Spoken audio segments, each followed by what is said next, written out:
Hello Wanderlust hearts, and welcome back to Wanderlust Keva. So, have you ever worried about getting seasick on your cruise?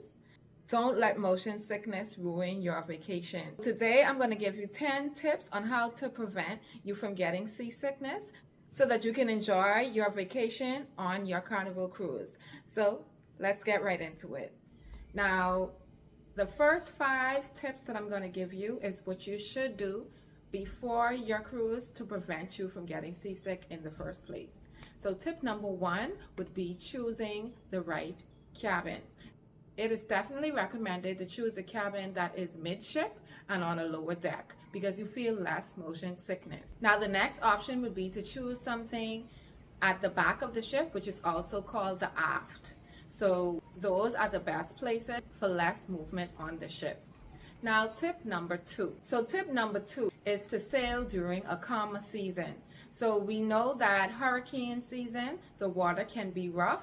So during that season between June and November, you have more chances of rough seas and more chances of you feeling motion sickness.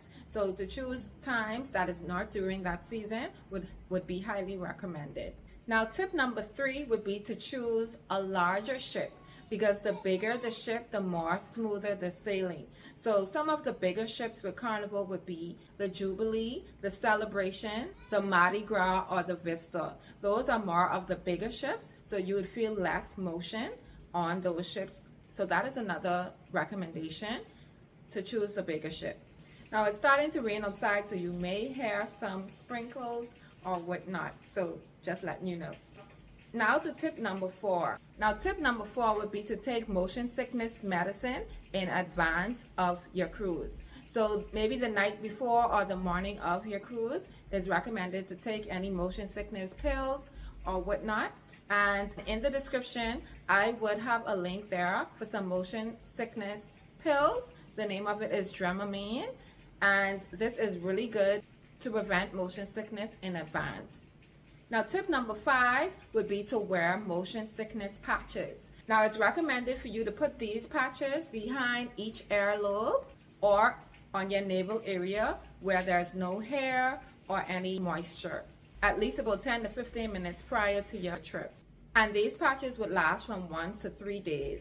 So if you feel it wearing off or you're starting to feel nauseated again, then you just change the patches as you see fit. Now I would also have 2 different motion sickness patches in the description as well for you to choose from. And all of the links in my description are from my Amazon storefront, and I do earn a commission on any of your purchases, but it's at no additional cost to you. Now tips number 6 through 8 are what you can do while or during your cruise. Now tip number 6 would be to wear sea bands.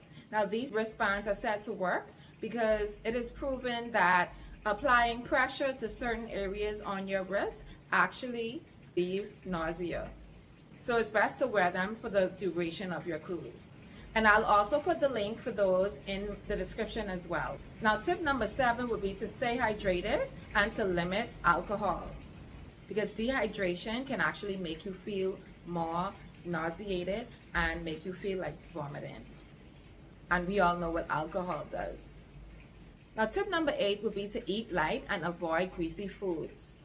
And some of the best things to eat is like crackers and anything that has ginger in it. So anything that has ginger in it is highly recommended, like ginger tea, ginger soda, or ginger candies. So tip number 9 and 10 would be what to do if you are already feeling seasick.